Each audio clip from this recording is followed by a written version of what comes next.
Qala musannif rahimahullahu ta'ala wal hamdul baqi Allah ta'ala.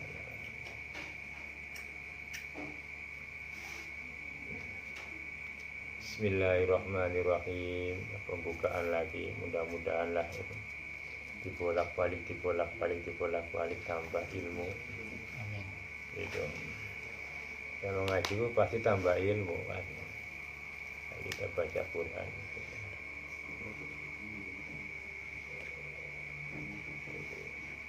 Qala al-abdul faqir ila Allah ta'ala. Bicara al-abdul faqir pengarang kitab. Ila Allah ta'ala kepada Allah. Mu'tamadi fi ghufrani dunubihi ala Allah. Sengaja memohon ampunan dengan mengarang kitab ini semata-mata berharap ampunan dan ridha Allah. Dunubihi atas ampunan dosa-dosanya. Alallahi kepada Allah. Siapa yang mengatakan itu? Muhammad bin Ibrahim bin Abdullah bin Ibrahim ibnu Ibad Nufari.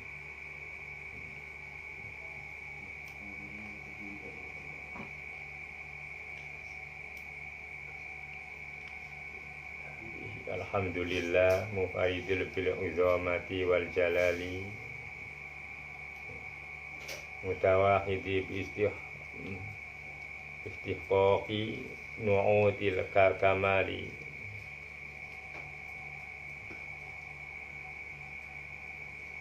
Memuji kepada Allah dengan keagungannya, bil azamati dengan mengagungkan keagungannya, wal jalali yang maha tinggi keagungan Allah.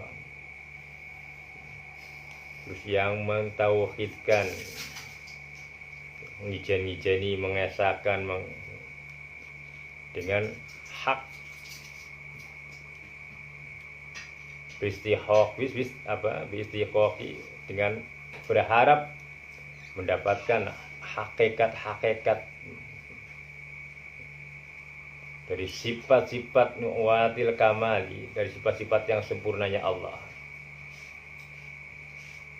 Bisa terbuka hakikat daripada semua sifat-sifatnya Allah, sifat-sifat kemuliaannya Allah yang 20, dari wujud sampai mutakaliman.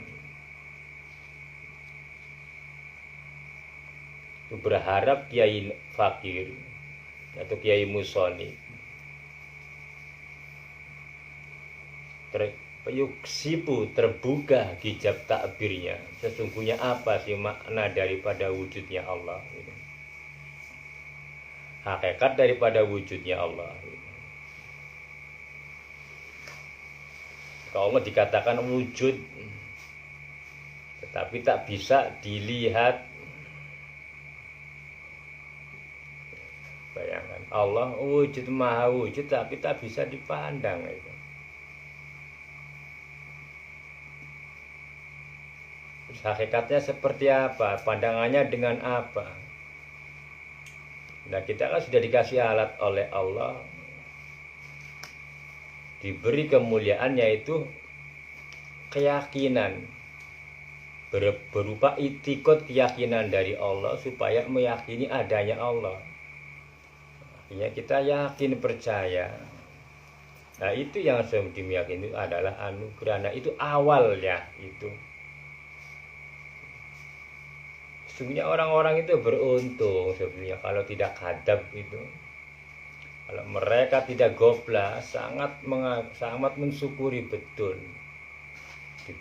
Diberi oleh Allah sebuah keyakinan, meyakini adanya ketuhanannya Allah, itu luar biasa. Nikmat yang agung betul-betul ya. Cuma ya bagaimana begitulah. Umul kadi pun mereka orang-orang kadi pendusta gitu.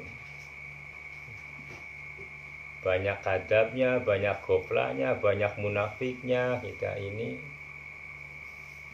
Nanti boro-boro yuksipu bihi, terbukanya takbir daripada sifat-sifat sempurnanya Allah. Gimana bisa? Tidak bisa, susah. Karena masih banyak amanat Allah yang kita khianati gitu. Nah ini supaya merasa kita ngaji tasawuf itu tujuannya membersihkan diri, mengenali nafsunya, dan tahu kelemahan selama ini apa sih penyebab penyakit yang ada di dalam diri kita ini. Kenapa goplah selalu goplah? Goplah itu lalai, lupa dan selalu lupa kepada Allah, ya pastilah. Karena satu, tidak adanya niat kita dulu begitu. Nah sekarang mudah-mudahan ada perubahan gitu. Tidak adanya hima untuk memperbaiki.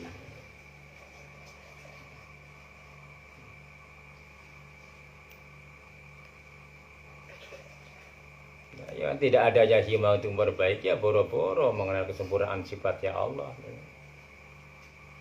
Mengenal dirinya aja tidak mungkin begitu. Artinya mengenal dirinya itu mengenali nafsunya begitu. So, kalau sudah mengenali nafsunya baru tahulah siapa di dalam diri kita ini. Nah, kalau sudah mengenali diri kita ya kita tahu malu, tahu diri akhirnya. Setelah tahu diri baru kita mengenal Allah, merasakan kesempurnaan sifatnya itu begitu. Nah, kalau sudah mengenali kesempurnaan sifatnya Allah maka faqad jahila nafsa. Betul-betul bodoh betul kita ini. Nah itulah orang yang bertambah ilmunya. Semakin bertambah ilmunya, semakin khidmah kepada Allah, semakin terasa betul kebodohannya. Begitu, sampai betul-betul terasa hampalah, tidak ada sedikit pun kepintaran di dalam diri kita, hampa sudah. Nah itu ilmu yang berkembang dari Allah untuk Allah, kembali kepada Allah. Kita adalah sebuah lintasan sebagai makhluk yang menjadi khitab begitu.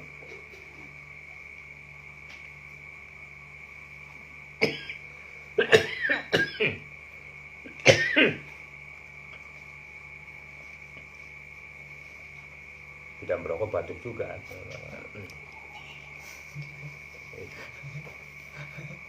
Kita minta maaf Pak, kita yang bikin batuk. Itu sudah. Kalau nggak ada batuk, ya bukan makhluk itu. Sudah begitu. Kalau malaikat nggak ada batuk. Dari itu. Ya jadi begitulah tujuannya belajar. Habis ini belajar kayak begitu supaya mengenal diri, mengenal dirimu, Pes. Bukan namamu Hafiz, bukan.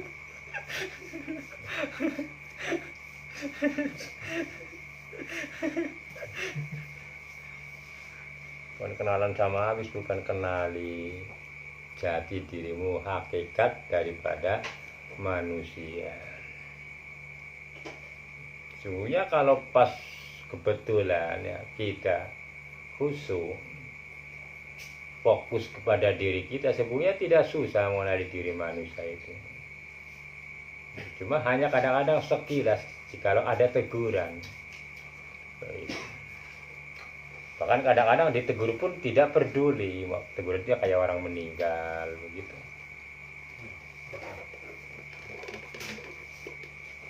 Saya buka jujur akan kalau kritik-kritik.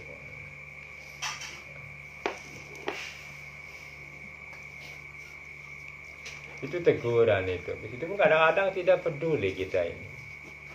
Itu kan menunjukkan tebalnya dosa kita. Dikasih ayat dari Allah tentang kematian pun tidak terasa. Takut tidak ada. Itu tebalnya dosa. Nah, itulah yang kita mulai dibuka. Sebab-sebabnya itu penyakit yang mendasari hilangnya rasa takut kita kepada Allah itu apa? Entah ya, apa ketidaktakutan kita, apa rasa takut kita kepada Allah kan sedikit saja, bahkan kadang-kadang sirna begitu.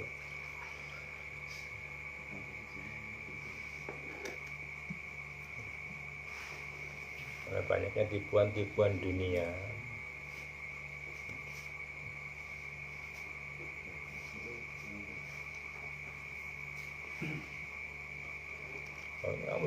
Itulah tujuan kita mengenal tasawuf. Pertama mengenal tauhid disit. Mengenal tauhid dulu. Belajar meyakini, mengitikadkan sifat-sifatnya Allah. Bagaimana Allah dengan sifat wujudnya mewujudkan dirinya dengan mengemukakan segala makhluknya. Lalu kita timbul nalar, timbul yakin. Dan yakin itu juga adalah ciptaan dari Allah untuk kita. Lalu sifat qidamnya, tidak ada yang mendahului dari semua perbuatan Allah. Wal awalu wal akhir.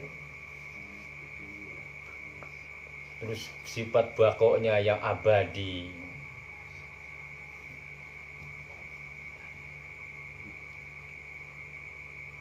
Nah, nanti sifat-sifat ini dibagi-bagi. Kalau dalam Khalidatul Bahiyah itu nanti dibagi-bagi.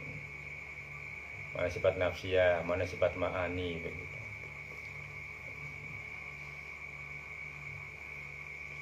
Terus mukhalafatul lil hawadisi, Allah tidak sama dengan makhluknya, ya sudah nyata jelas lah. Di dalam segala-galanya, ya pekerjaannya, ya semuanya lah begitu.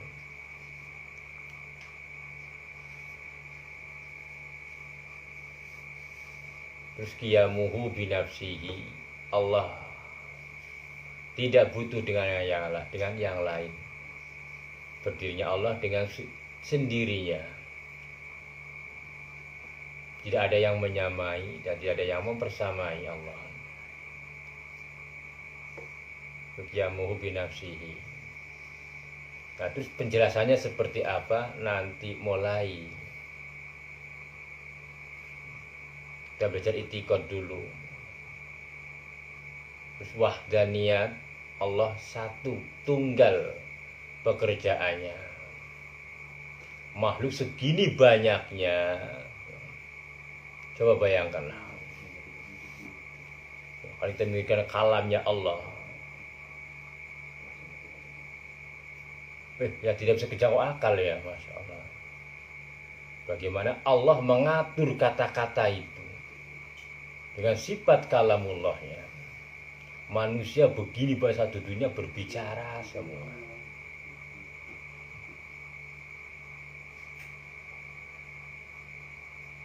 Sekehendak apa yang diinginkan oleh makhluknya untuk berbicara, Allah dengan kasih sayangnya mengizinkan di dunia ini. Mau berbicara apa, habis. Saya naknya boyok, silakan. Saya nak mupis, kamu ngomong, silakan. Allah izinkan di dunia. Makanya kamu atur pembicaraan itu, akan ada tuntutan dari kata-kata itu.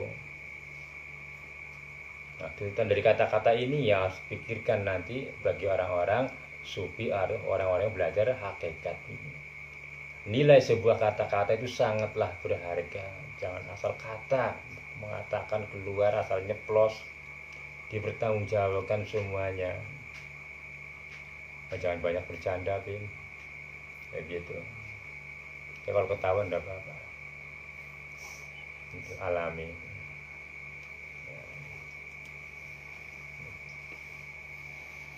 Ya, ini dunia mengolah, silakan sekarepmu. Itu kan keinginan itu, keinginan daripada nafsu. Ingin mengatakan begini, mengatakan begitu kan begitu, menghibah. Nah, begitu diminta oleh Allah dengan amar ma'rufnya, perintah kebaikannya supaya manusia baik. Ngaji berat betul perasaannya. Itu berkata jujur itu susah betul. Kan jelas di situ ada perlawanan. Nah, itulah yang harus dimengerti oleh kita di dalam belajar ilmu hakikat begitu. Siapa yang berat untuk melaksanakan begitu? Sehingga kita bisa mengenali nafsunya kita sendiri di saat perintah untuk melakukan sesuatu yang kebaikannya untuk kita sendiri, tidak mau gitu.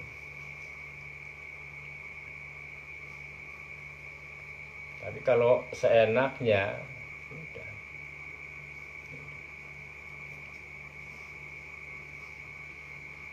Inilah tujuan Kiai Musonib Abdul Baqir mengarang kitab ini. Tujuannya bersedekah semata-mata mohon ampunan kepada Allah, dan sekaligus untuk dibukakan akan hakikat daripada sifat-sifat kemuliaannya Allah. Nah, selama ini kita tidak mengerti di mana sifat kemuliaannya Allah itu. Ternyata begitu setelah belajar apa yang sudah dipelajari yang lalu-lalu, begitu sekarang tinggal menambah, memperbaiki, ditambah terus kebaikan itu. Tapi apa yang pernah kita pelajari, karena dosa, orang yang sudah tahu lalu tidak melakukan itu dosa besar.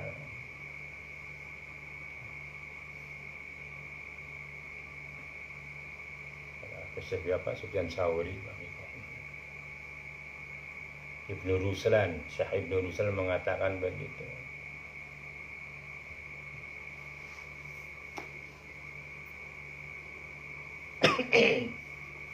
Orang sudah mengetahui ilmu lalu tidak mau melakukan, dosa besar. Jadi habis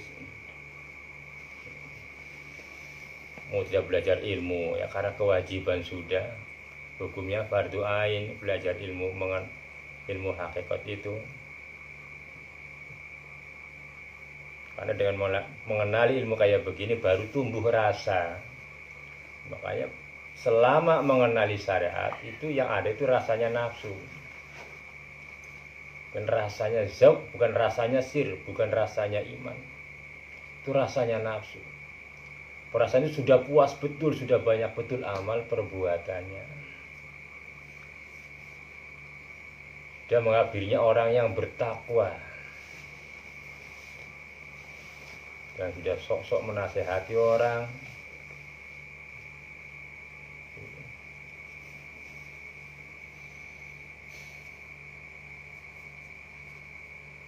Jadi tidak mengenali dirinya.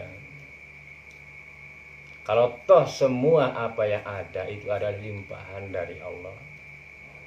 Jadi ketika kita berkata, kita pun mengoreksi kata-kata itu begitu. Sambil merasakan itu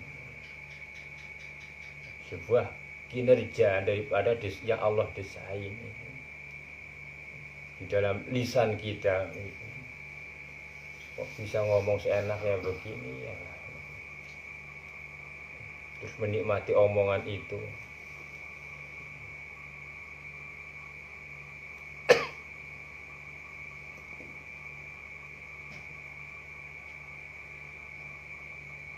Ya, sudah 3 kali ini, 2 kali, 3 kali mulai mengulang lagi begitu. Pertama kemarin kata sudah jilid 2, ini kembali lagi kepada awal dengan berharap tambah pengertian. Dengan kaidah yang sama tetapi penjelasan yang menambah. Ya itulah ilmu. Kalau sudah diketahui lalu kita siap untuk mengamalkan, maka Allah akan menambah, mewarisi ilmu-ilmu ladunia. Ilmu yang tidak ada di dalam catatan ini. Di luar itu Allah memberikan fadilah keutamaannya kepada orang-orang yang betul-betul belajar ilmu. Ilmu yang dimaksud adalah ilmu yang manfaat. Ilmu yang manfaat adalah ilmu yang menambah keimanan kepada Allah. Nah, ilmu yang tidak bisa menambahkan bukan tidak bermanfaat. Hanya sekedar untuk dunia saja. Marilah kita kembali kepada bab awal, mudah-mudahan sesuai dengan keinginan daripada Abdul Baqir Mu'taillah Al-Iskandari, mengenali kesempurnaan sifat-sifatnya Allah.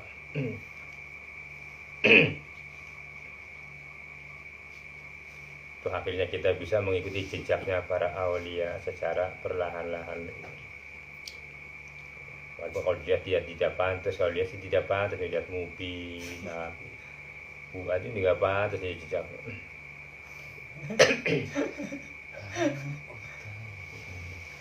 Tapi kan variatif, tidak memandang Allah itu, tidak memandang gamis, tidak memandang peci, tidak memandang.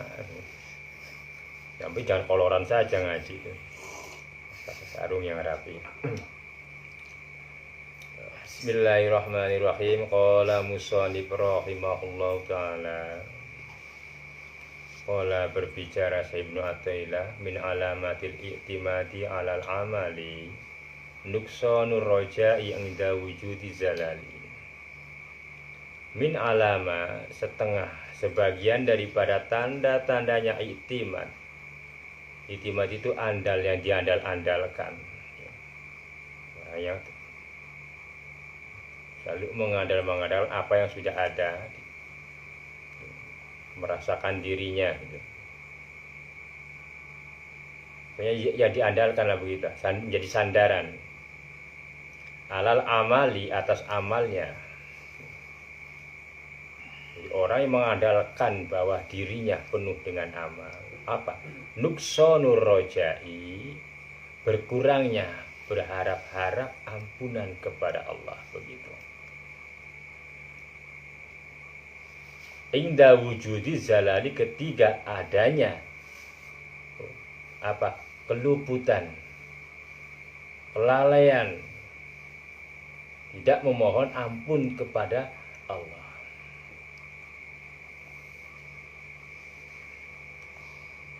Ayo, merasakan, Win.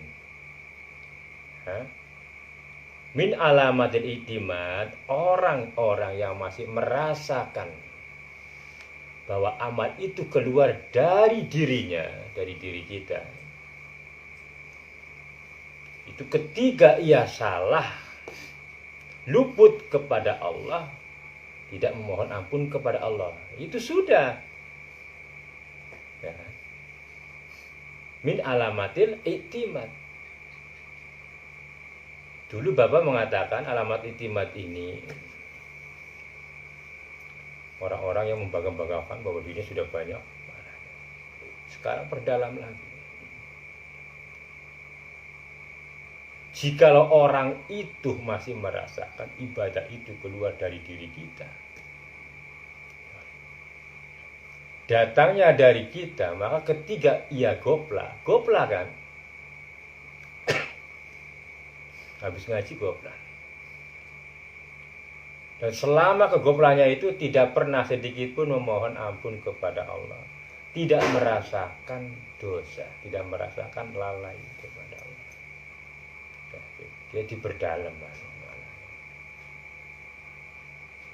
Jadi kalau sudah tidak mengandalkan perbuatan amal dirinya, barulah orang itu pasrah kepada Allah dan selalu memohon pertolongan kepada Allah supaya diberi kekuatan untuk melakukan ibadah. Akhirnya kekuatan ibadah itu diyakini itu adalah pertolongan dari daya dan kekuatannya Allah. Itu paham, Bis? Saya paham nanti ya ketawain.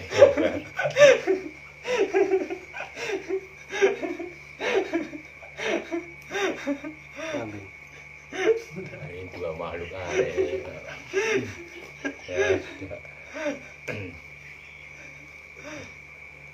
bisa diketawa.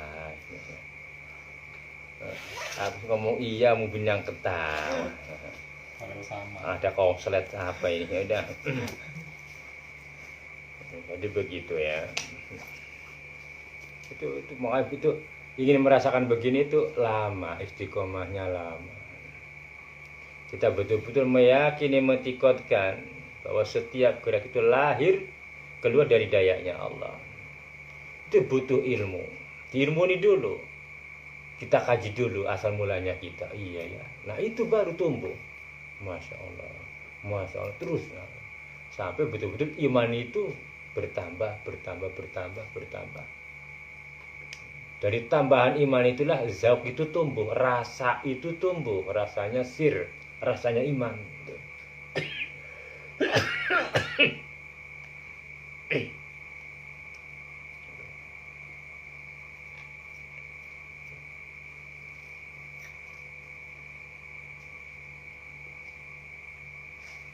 aqwalul i'timadi 'ala Allah taala itu naqtil arifin. Kata-kata itimad di sini maknanya ngandalkan kepada Allah. Yang diandalkan itu hanya kepada hanyalah Allah. Itulah naqtul arifin, sifatnya arifin. Orang-orang yang ma'rifat, mengenal ma'rifat kepada Allah. Nah, ini mengenal ma'rifat itu kayak apa, Hafiz? Waktu itu sudah mengatakan, toh setidaknya begitu. Ma'rifat secara syariah begitu.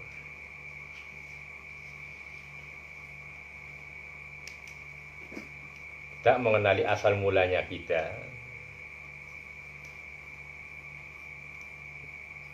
Lalu kita bisa menghadap kepada Allah.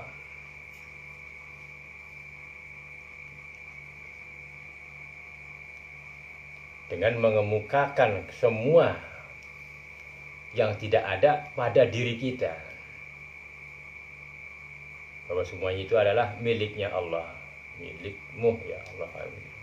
Kalau pas lagi kita munajat, sholat begitu. Nah, itu kamu rasakan. Kehampaanmu itu kamu rasakan di hadapan Allah. Kehinaanmu kamu rasakan di hadapan Allah. Nah, itu mulai tumbuhnya ma'rifat. Itu pandangan hati yang bisa mewusulkan bertemu kepada Allah. Hakikatnya begitu. Itu ma'rifat mulai ada.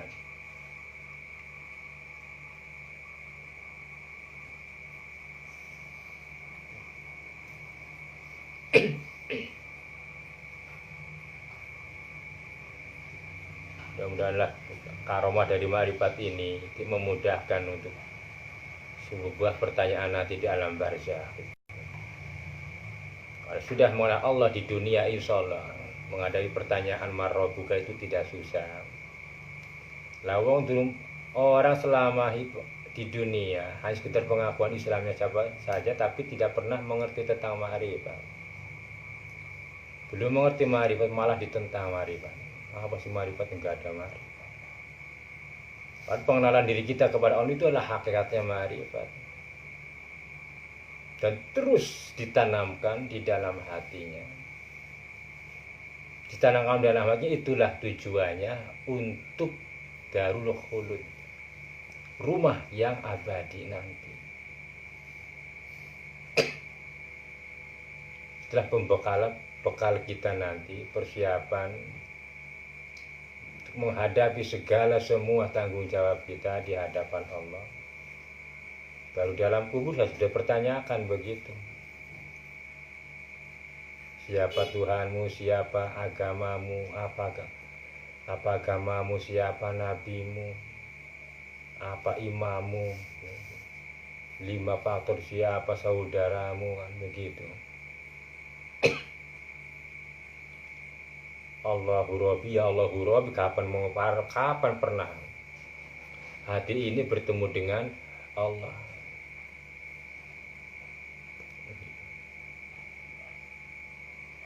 Sahabat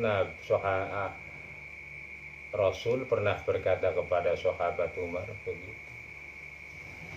Apa yang akan kau jawab nanti di alam kubur ketika kau ditanyakan oleh 2 malaikat? Sahabat Umar mengatakan, apakah akalku berfungsi? Ya Rasul, berfungsi. Berfungsi kan. Akal itu kalau difungsikan berfungsi. Kalau di dunianya akal kita ini betul-betul dimanfaatkan dengan kesempurnaan akal, dengan akal sehat kita untuk mempelajari kesempurnaan akal supaya bisa menguasai, menginginkan kesempurnaan akal, ya bisa. Akal kita di sana sempurna juga ketika ada pertanyaan hal yang demikian. Ini gimana kita akan bisa menjawab? akal yang sehat ini tidak pernah digunakan untuk mencari kesempurnaan akal. Akal yang sempurna sudah disinggung oleh Syekh Ibnu Athaillah kayak apa? Akal yang bisa berhadapan kepada Allah. Akal yang bisa muhadasah kepada Allah. Akal yang bisa bermajlis kepada Allah. Bermutolaah. Berbisik-bisik, berhalwah kepada Allah. Itu akal yang sempurna. Itu namanya sempurna. Sampailah kepada Sang Pencipta akalnya. Kesempurnaan akal. Dari situ baru nikmatnya itu akan tumbuh.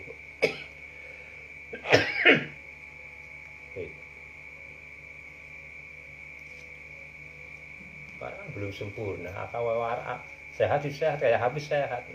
Sehat biasa kan mau. Iya sehat yang mau, enggak sehat ya kebangetan. Nyampe di sini kan sehat.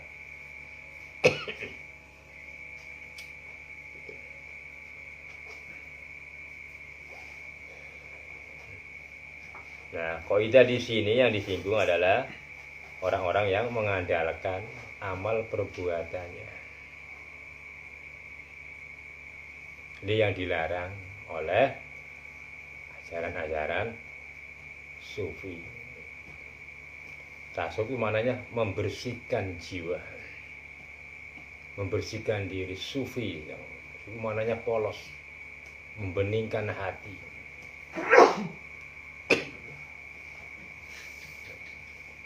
Jangan buat andalan, ya. Kamu pernah sholat lalu sudah mengakui kamu banyak amalnya. Dari mana? Sholatnya juga nggak becus sholat. Setelah diperiksa, iya, nggak ketemu.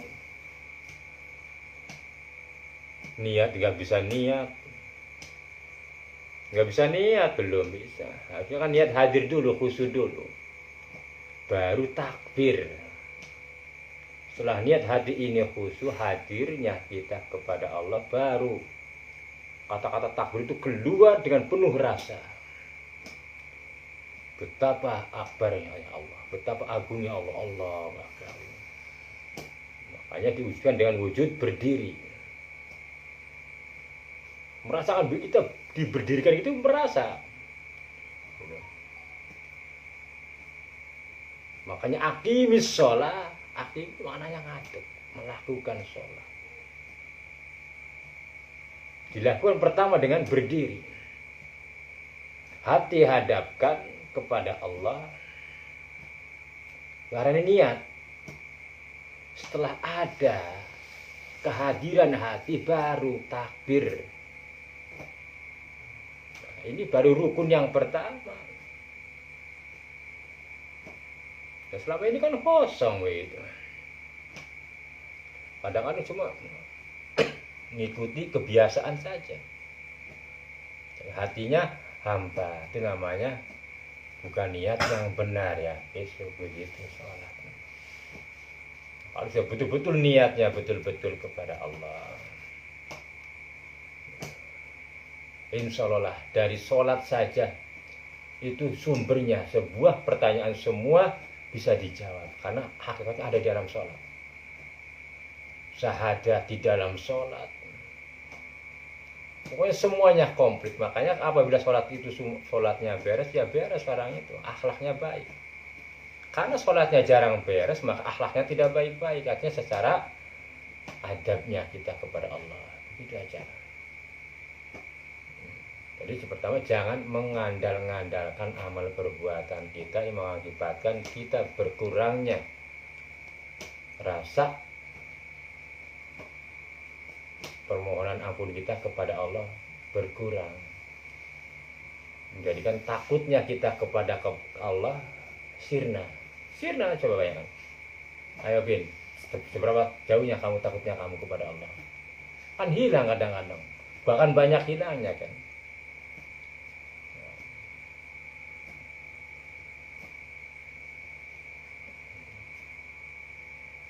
Nah itulah namanya wa amanahum min khauf.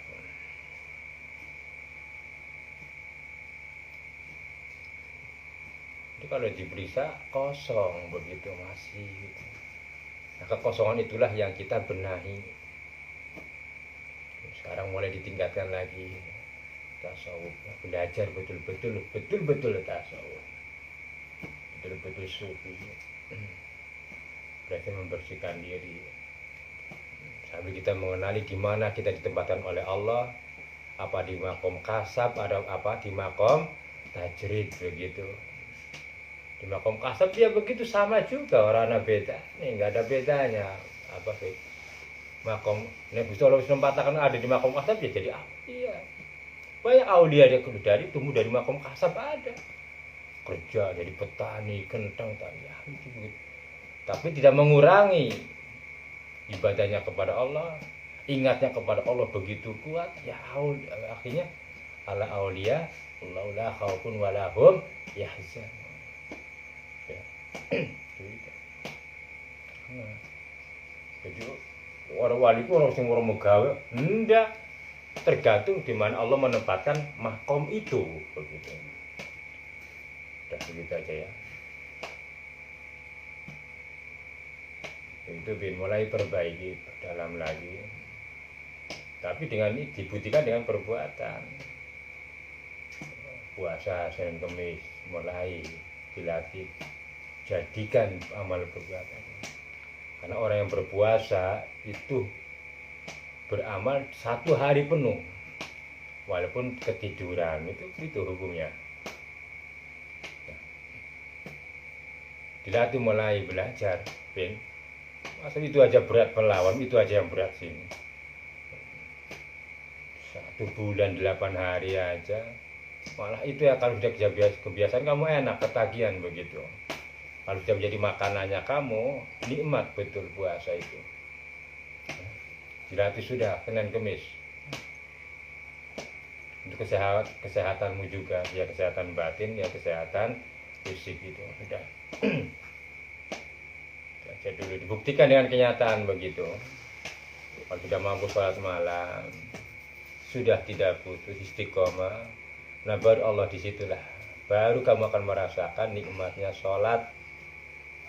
Kan belum begitu terasa begitu. Kalau belum terasa nikmatnya sholat, berarti belum menjadi muslim yang baik. Kalau sudah merasakan nikmatnya sholat, itulah muslim yang hakikatnya begitu. Ya, begitu. Kalau mau sholat aja masih berat, ya gimana mau jadi muslim yang baik? Apalagi rasanya jadi orang, indahnya enak, nikmatnya jadi orang muslim. Sholat aja masih berat, taat aja masih terasa berat begitu. Apalagi nikmatnya iman, itu masih jauh lagi begitu. Ayo kita perbaiki sedikit. Di min alamatil intimadi ala alam alal amali. Jangan di sini menjelaskannya sebagian daripada tanda-tanda orang yang mengandalkan amal perbuatannya, sudah menghitung-hitung banyak amalnya. Nuksonu rojai inda wujudi zalali, berkurang, salah, gimana mau minta ampun kan begitu. Itu aja lah. Ayo mari dirasakan. Begitu ya Bes, paham ora Bes? Paham. Alhamdulillah, habisnya paham. Dan begitu aja pembukaan malam hari ini.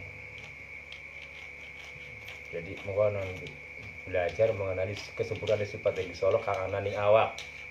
Karena awak ini adalah bukti segala-galanya bagi kesempurnaan sifat yang Gusti Allah.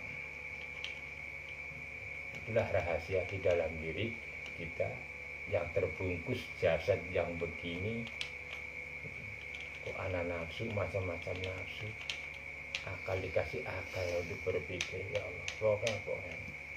Nah, kalau kita murokoba jiwa ya baru ketemu Gusti Allah nuduhaken ngajengaken nur, memasukkan nur ke dalam sir, baru terbuka kita ini. Kalau tidak pernah ditafakur, yang mana mungkin, karena kita tafakurnya menaatnya kita memohon kepada Allah. Itu aja lah, tambah kata-kata nanti Pak, tambah banyak yang hilang. Cukup dibaca sebagai pembukaan. Assalamualaikum warahmatullahi wabarakatuh. Waalaikumsalam.